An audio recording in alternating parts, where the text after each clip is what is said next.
Hey, how's everybody doing this week? Just thought I'd do a quick video. I don't do a lot of mail call videos anymore, but I happened to get 2 deliveries in one day. Things are moving slow through the US. I don't know why, but I ordered one of these things back in early December and the other one just before Christmas. I think it was December 17th, and we're at like January 21. That took a long time. So I don't know why. It usually doesn't take that long to come out of the US, but I'm up in Canada in case people don't know. But anyways, I thought we'd unwrap some stuff and see what kind of neat stuff. I got some stuff for the racing side of things, but also other cool things that I probably don't need, but I bought them anyway. So let's take a look. Okay, so let's do some unwrapping. So this first package I got out of, I can't remember where it was in the US actually, but I just checked. I told the guy everything arrived safely. December 8th to January 21. So that's bananas. But anyways, let's take a look at some cool stuff. Great packaging. So it was in a box as well with larger bubble wrap. But yeah, so let me see what I'm going to put these in so they don't get all mashed up. But so this was a good find on Marketplace. Yeah, and a lot of guys, I guess a lot of guys will ship. They don't always like to. I don't know why, if it's a hassle to ship from the US. It's not a hassle for me, so some people don't like to ship, but yeah, so I've got this Super Pinto. It's a Tyco Pro, and yeah, that's actually in pretty good shape. The sticker is not too bad. I think I have this guy. I do have this guy, but I bought a couple of these. What my goal is, part of the reason I bought these so long ago. I actually can't remember everything that's in here, but I think there was maybe a couple that I didn't have. I do have a couple of these guys actually. This is a funny Camaro. I think is one of the first Tyco Pros ever made. There was a set. It's a pretty common set, like a snake. Not the snake track. I shouldn't say that because that track is terrible. But it's kind of a 2 figure-8s, I guess, put together. And this car and an orange funny car came in. See, there's some of the first Tyco Pros, I believe. I should turn the power on my track so we can see if these all work, because the Tyco Pros can definitely be finicky. But what my goal is, maybe not for this year's race season, but is to build out a IROC set of Tyco Pros, because I don't think Pete or Patrick have really driven Tyco Pros. And oh, it is green. I thought that one wasn't green.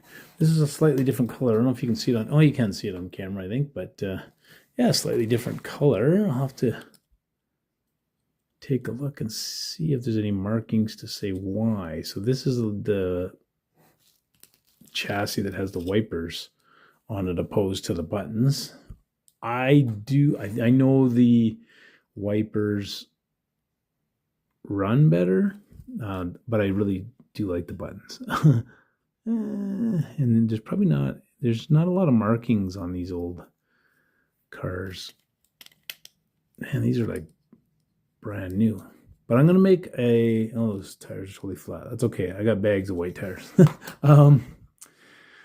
I am going to make an IROC set. So, for anybody that doesn't know, these run, I would compare them to a T-Jet. If you know how T-Jets run, they're obviously larger. They kind of say T-Jets are about 184 scale, which a lot of people say that's not even true. And then these guys are about a 164. Anyway, they're bigger, but they run a lot the same. They don't have magnets, right? They've got the brass. Are these all brass pans? Yeah, sometimes there's a black pan in the newer ones. But they're just a brass pan car. Magnets, I can't remember if you can see them or not. Yeah, well, there's magnets in the motor, right? But there's no magnets, like no magnets providing downforce for the cars, other than the minimal stuff you get off of that. So, oh, this is a cool one. I do not have this one. And some of these are super interesting, right? Like when you look at the size of the body. So this is an HP2 chassis, not a Tyco Pro. So the HP2 has the some people really like these. These are, again, not my favorite. They do drive really good. There is some magnets. Obviously, this is some of the first times they started exploring with downforce magnets in the Tyco group, but they're pretty minimal. Like they don't offer much more, than the Tyco Pros. Like there's nothing hanging that car onto the track really, and there's not much you can do. I mean, you can push them down a little bit, but not really. Some people really like these cars. I don't mind them. The shoes are incredibly hard to find, or any replacement parts. The HP7, the next one that had a bar magnet across the back, a little bit more magnet downforce. Those I actually like quite a bit better. I like them, but yeah. Anyways, this is going to be the orange one that came with the yellow ones. I can't believe it just came off. I just came out of work, so I don't even have a knife in my pocket. Man, oh man, am I gonna get this open or not? Oh, there we go. We got her. We got her, kids. All right, so this is the other guy. Funny Mustang. He's got the wipers on there. Yeah. So again, this is another super cool car. I've got a couple of these now, and like I said, part of the reason was to build an IROC set. So we'll see what that is going to look like. Yeah. So this orange car and the yellow car, these guys came in sets together originally. Yeah. So like I said, I can't remember what I bought. I'll have to take a look. I mean, I've got a white car, red, yellow. I don't think there's a blue. I could be wrong. There's not a lot of blue cars in the world. You see, ooh, this guy's pretty rough. And I do have, I'm trying to think if I got this guy. I do have this car. Oh, here we go. Hey, funny. That's an HP7 right there. So this is the, obviously the Tyco Pro with the wipers. It has these little, and these guys are super thin copper, and they do wear out, and there's not a lot you can do. You can add a new front end and solder the wires. The tough part with these old guys is that I've experienced anyways. I am not an expert solderer by any means, but these little wires in here are super brittle usually. These cars coming out of the 60s and stuff like that, the wire itself is really brittle. And oftentimes, if you can replace it, it is a lot of work. So I have extra Tyco Pro chassis for that. So there you go. Wipers. These are the buttons. These are the buttons on the bottom are spring loaded. They go up and down. That's kind of the two Tyco Pro pieces. And then we got into HP7, and the difference between the HP7 and the, HP2, HP7. So the HP2 has these little button shoes. The HP7s, they're kind of like a bit of a triangle. I like these shoes. A lot of people didn't like them. I didn't have problems with these. These HP2 shoes would wear out. So a lot of guys eventually would flip the shoes because it would wear a hole right through the shoe. I've never found that with the HP7s myself. A little bit more magnet, but really a lot of the same functionality on those cars. So this guy, I knew this when I bought him. He's missing one of his little police lights. Not sure what we'll do with him. I do have one on my shelf with both lights. Why he's not in my cabinet? I should make sure. Maybe I'll paint this guy. I could paint this guy blue. He could be my blue car, maybe.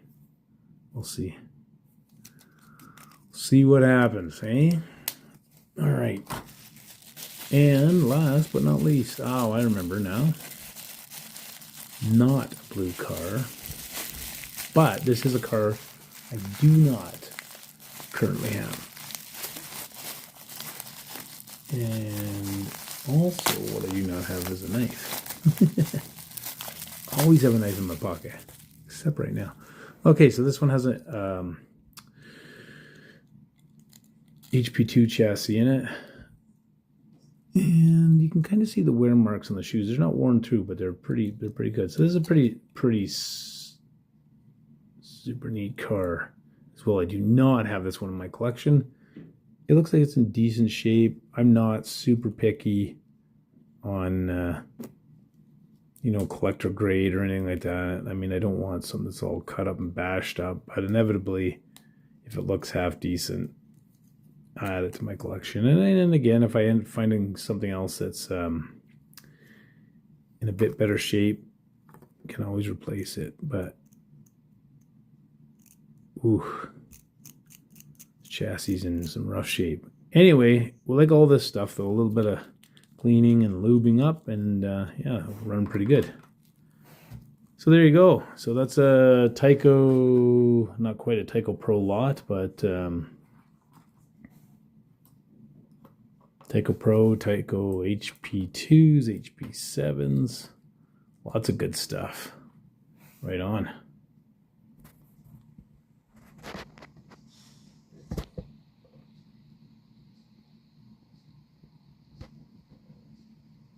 Okay, man, oh man, Tyco did it to me again. So they look very similar. This is the car that I have. This is the oh gosh, what's it called? Tyco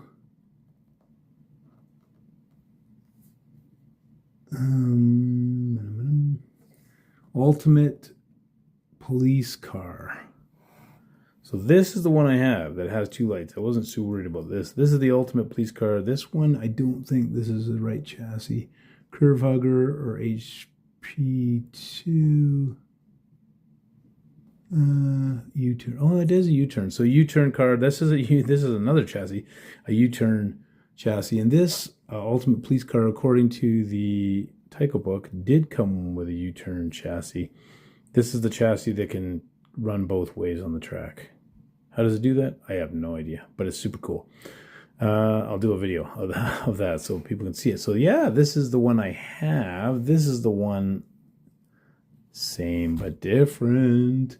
So this is the oh gosh, 29. What do they call this? This is, well, it's an Ultimate Police Car, but this has got the a seal on the side doors. That's all it says in the book. So yeah, it's just got a bit of it's got a crest on the side door. It does have the pipes. It does have the engine. We're missing one of the lights. It does have number 12 on the side, with this guy, oops, just says police.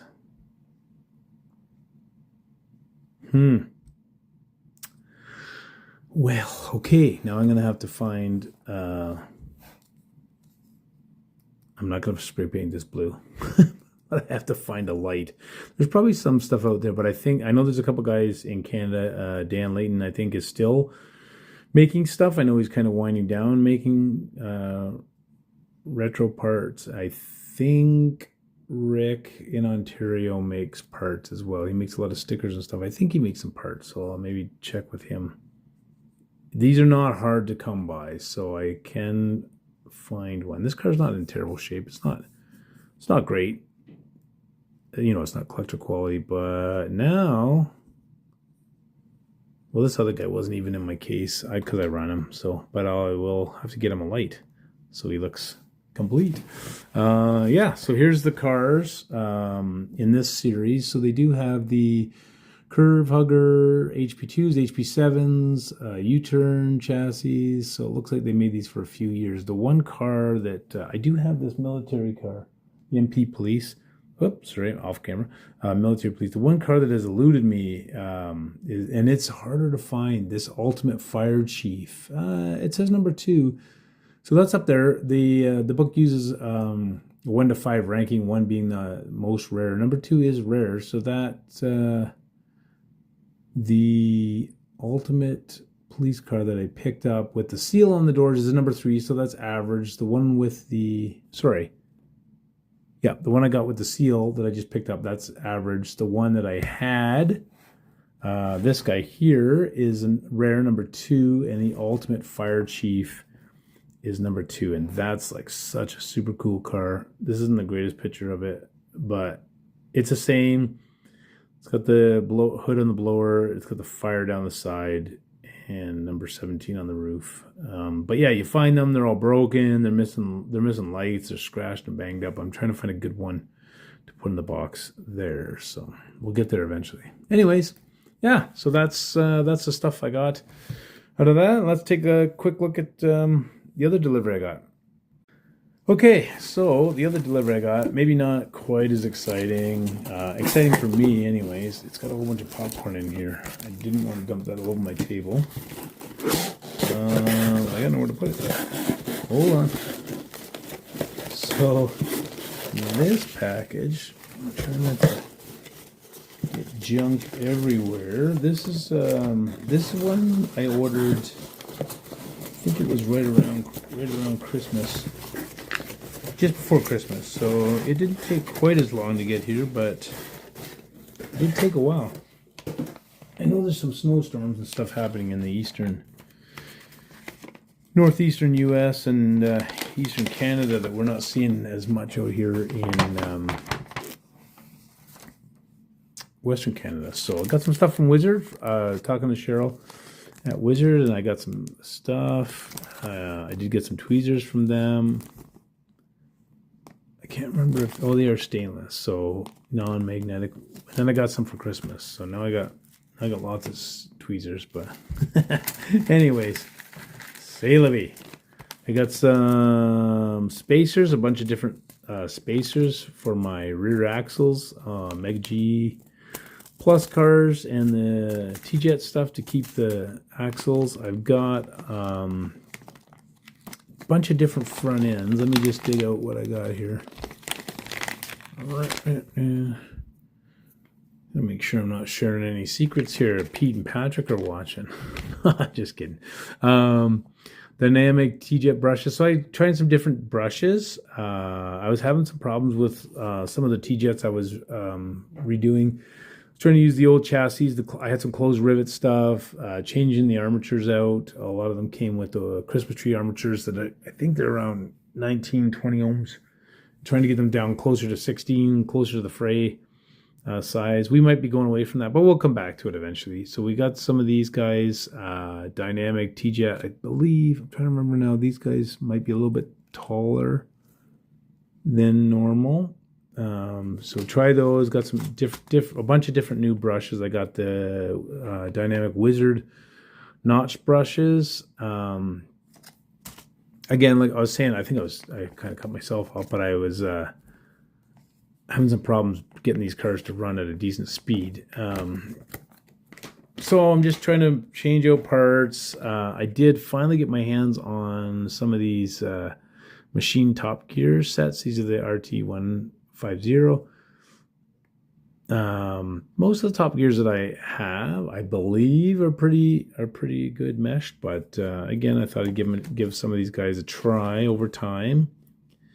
And I think the rest of this stuff is some front ends. So they had some front ends. Just trying to see, are these all? I can't remember if they're all the same. I've got two of the Nostalgia front ends. One is a heavy front end and with a steel axle, and one is a light front end with the tungsten axles. So just trying some different stuff. So yeah, I got three.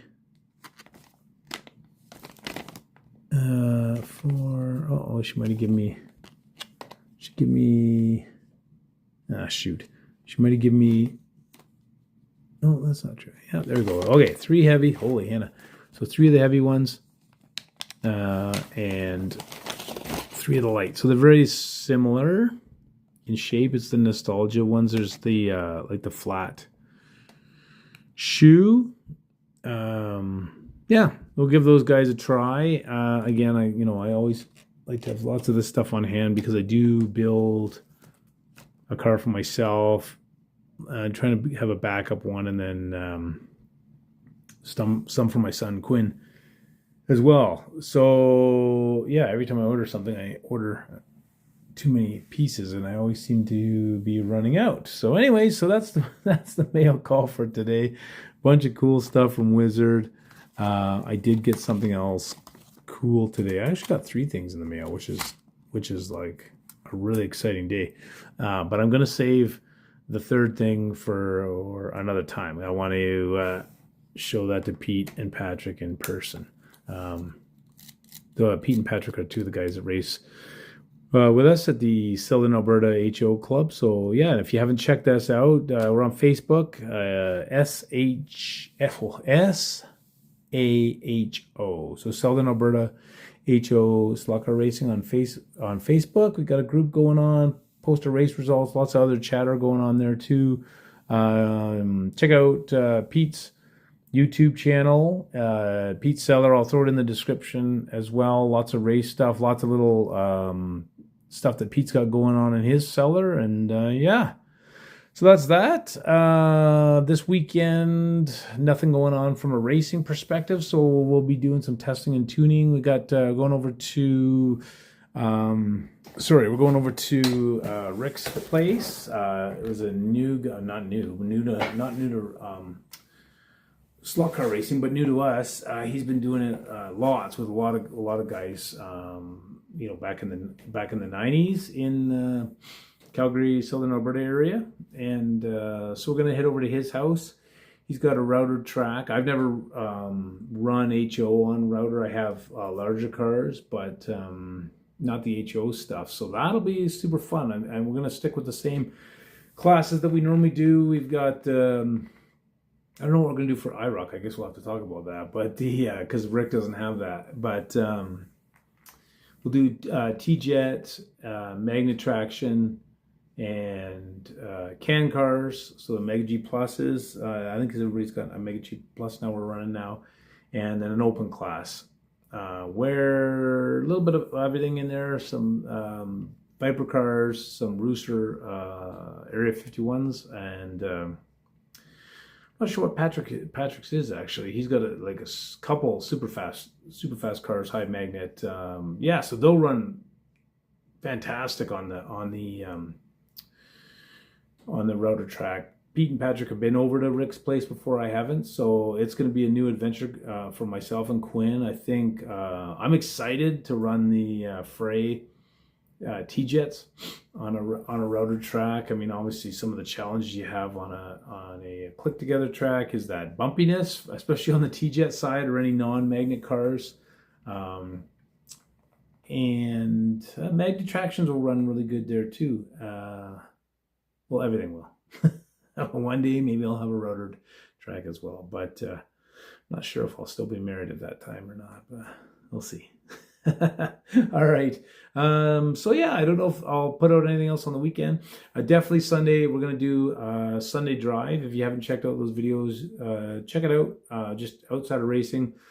Trying to get some of the different cars from my box or from the candy counter out onto the track as I get so focused on racing.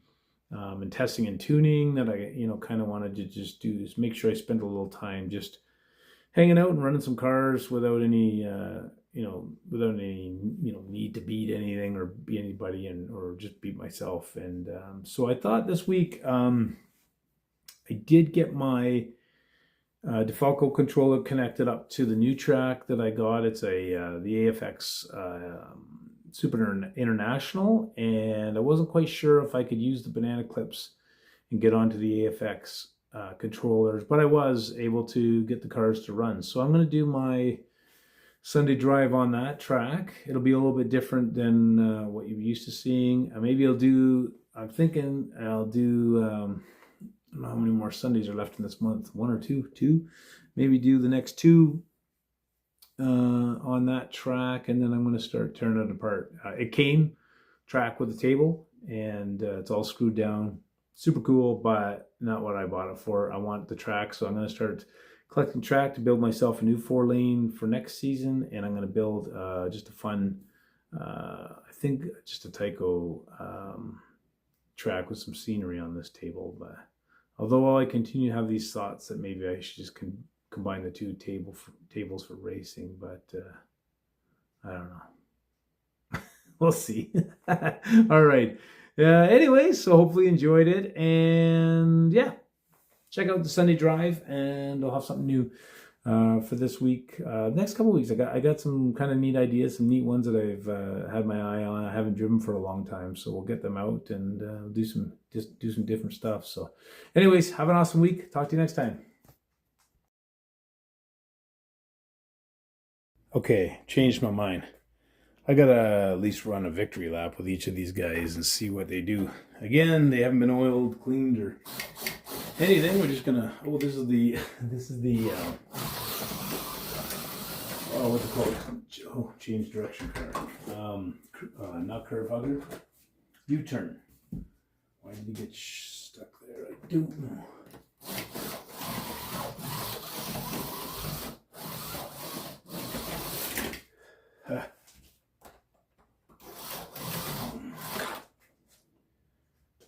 Get the sensitivity set here.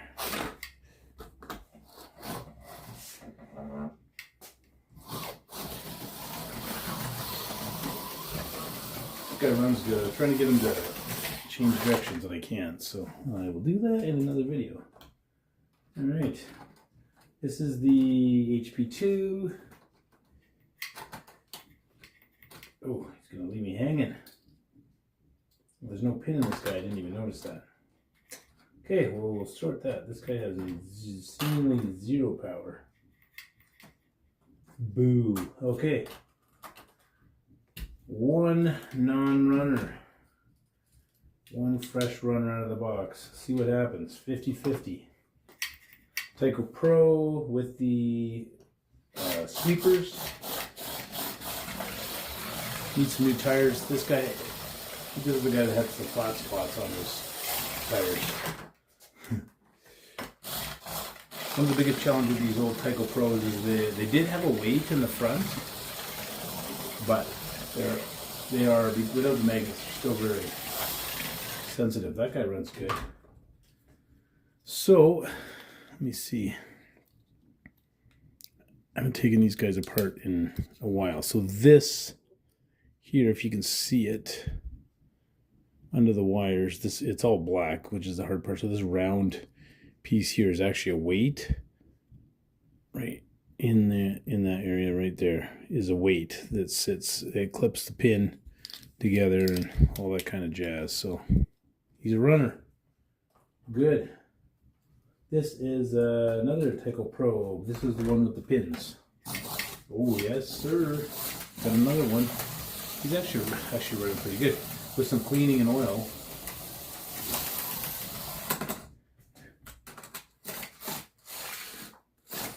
That joint was causing us some problems during racing. I'm going to have to do some work on that. But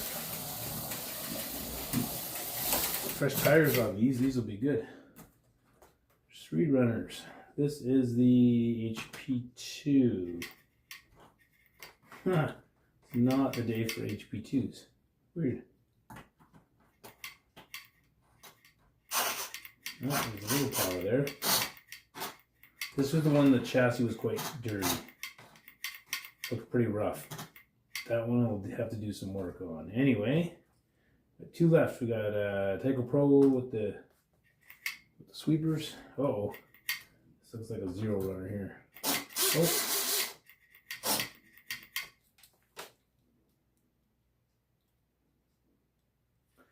I think if I did an IROC, I would definitely do pins, but let's see. The contact's just not happening. on this guy for some reason.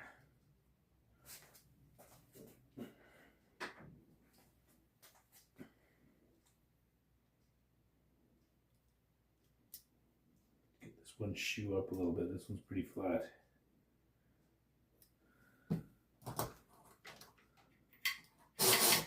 Huh. It's power when I push it down, but not when I let it go.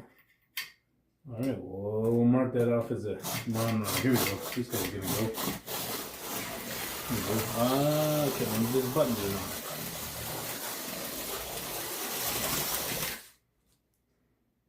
This is buttons. So again, the Tyco Pros, I did this in another video, but the front tires don't move. They're part of the frame. But the pin assembly here moves. It's also what makes these cars super fragile with their age, but makes them super fun because they swing out like T-jets, and it's not kind of riding the pin and the front tires. It's solely on the pin, and the shoes are what's staying in the track while the car slides around corners. So, all right. Well, 4 runners, 3 need some work. So yeah, 2 of them had power anyway. They just need a bit of work. This guy's just not making contact for some reason. Anyway, so there's a couple victory laps for the new cars. I couldn't leave without doing that. And I know, don't leave the controller on the table. It's my house. I can do what I want. See you later.